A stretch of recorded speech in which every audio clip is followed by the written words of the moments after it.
much like being introduced as the senior associate justice. A cane or something. I am glad that I did not direct my remarks to the philosophy of Filangieri, because it would pale into insignificance next to the wonderful lecture you just heard. Anticipating that, I picked a somewhat different topic, relevant to today's discussions, however. So, what do you do after Michelangelo? You become a Renoir. A totally different style. It's a great pleasure to be with you this afternoon to celebrate the friendship between Filangieri and Benjamin Franklin. And like others, I have to begin by thanking the Library of Congress, Dr. Billington, and the Italian Embassy, and Ambassador Terzi for working together to shed light on that friendship through a painstaking examination of the correspondence between the two. And I look forward to hearing about the fruits of that research.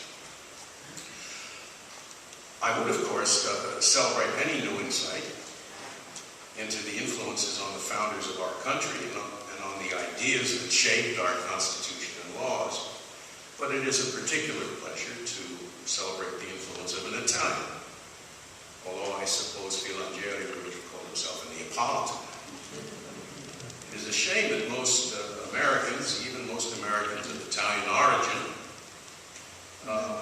and most Americans who are otherwise knowledgeable about the founding era, know little about the Italian influence during that period, which is the subject of my brief remarks today.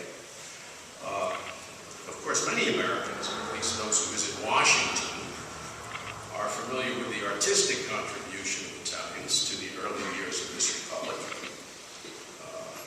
most evident in the interior of the Capitol building across the street. Constantino Brumidi, a native of Rome and a naturalized American citizen, painted many of the beautiful frescoes that decorate the interior of the Capitol. Everyone's familiar, or ought to be, with the apotheosis of Washington, Brumidi's beautiful fresco covering the dome of the Capitol, and his frieze in the rotunda depicting American history. Indeed, Brumidi's artwork is the centerpiece of public tours of the Capitol today.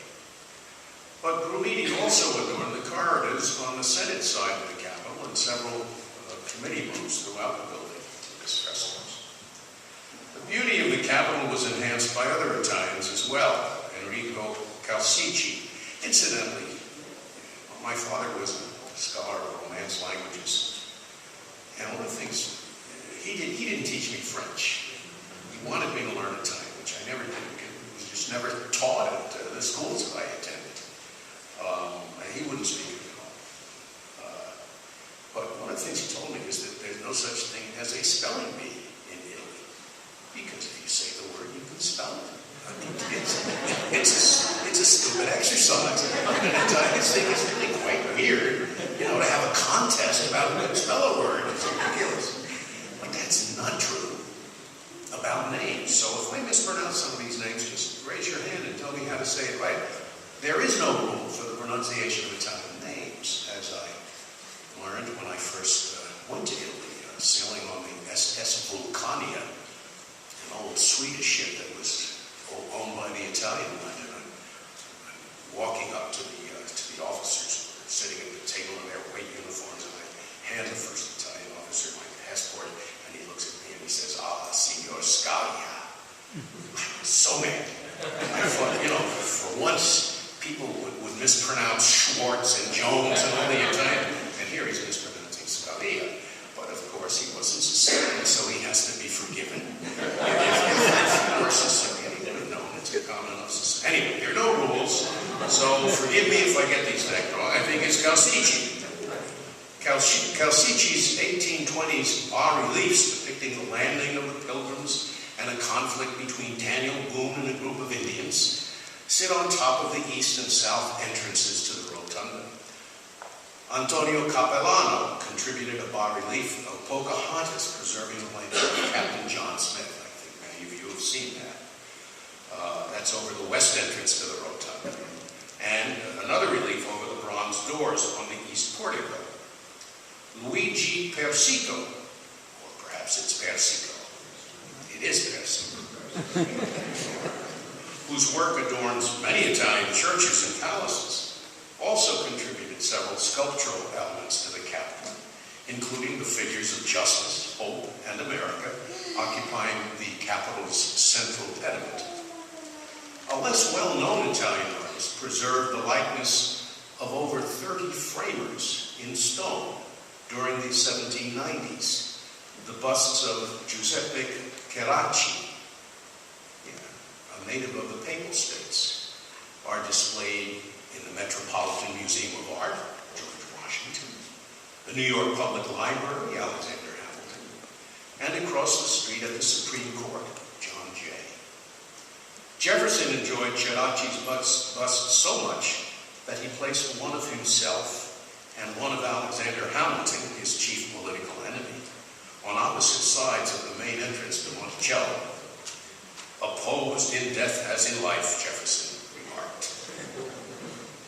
And of course, I could hardly fail to mention the Italian architect, whose work is reflected throughout this country, even though he rarely left it. He rarely left Italy. I am speaking, of course, of Andrea Palladio, who inspired the neoclassicism reflected in most of the public buildings and even many private residences of the early Republic.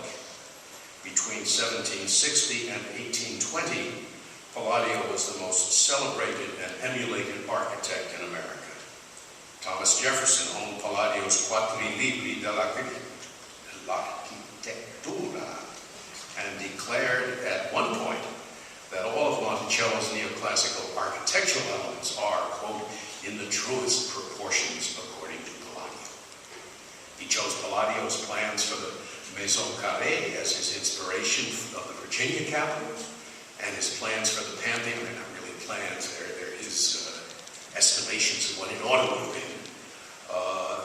His plans for the Pantheon as his inspiration for the Rotunda at the University of Virginia, which is replicated, by the way, in the Jefferson Memorial on the tidal basin here in Washington. But less well known to Americans than the Italian artists are the Italian thinkers who profoundly influenced the law and politics of the early United States. Filangieri, of course, was one of them. He is best remembered for